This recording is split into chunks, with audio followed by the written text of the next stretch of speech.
Guys আসসালামু আলাইকুম। বলেন তো আজকে আমি শাড়ি পরে কই চলে আসছি? সেলিনার বাসায়। কারণ সেলিনাকে শাড়ি পরাই দিতে হবে। আমি জানতাম না।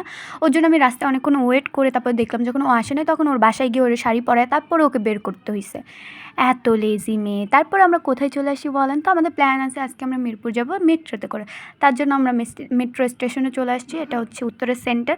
তো এখানে এসে আমাদের তো ভিডিও করতেই হবে। মেইন উদ্দেশ্যই তো ভিডিও অ্যান্ড ছবি তোলা। কারণ আমরা আজকে শাড়ি পরছি। তো সেমভাবে ওকেও একটা ভিডিও করে দিল, ও আমাকে একটা ভিডিও করে দিল। তারপরে এই যে দেখেন ঢঙ্গি হাঁটছে। সুন্দর না শাড়িটা? ওকে অনেক সুন্দর মানিয়েছে বলেন? সুন্দর লাগছে না? এই যে আমি আরেকটা ভিডিও করলাম। কোথায় এটা? দেখে তো বুঝতে পারছেন যে এই জায়গাটা কোথায়। অনেক সুন্দর ভিউ ছিল। আকাশটা পুরো নীল নীল ছিল, যার কারণে আমি বললাম আমাকে একটা ভিডিও করে দাও। ওকেও অবশ্য একটা ভিডিও করে দিছি। তারপরে আমি ওকে নিয়ে একটা ভিডিও করলাম। ও দেখেন কী করতেছে, মানে ও শাড়ি ঠিক করতেই ব্যস্ত। ঠিক আছে।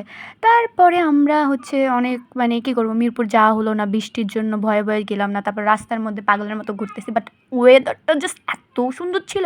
বৃষ্টি বৃষ্টি আবহাওয়া, ঠান্ডা ঠান্ডা ভাব। এখানে দেখেন একটা ফানি জিনিস ঘটে গেছে। কী ঘটছে দেখেন, দেখলেই বুঝতে পারবেন। সেলিনা মানে সেলিনার উপর দিয়ে গাড়ি চলে যাইতো এক্ষুনি, তো একটু দৌড় মারছে, যা অনেক হাসির ছিল। তারপরে মেট্রোর ওই স্টেশনে আমরা একজনকে বলছিলাম ছবি তুলে দিতে, ও ছবির জায়গায় ভিডিও করে দিছে। তো ভিডিওটা এই পর্যন্ত, সবাই ভালো থাকবেন, আল্লাহ হাফেজ, টাটা।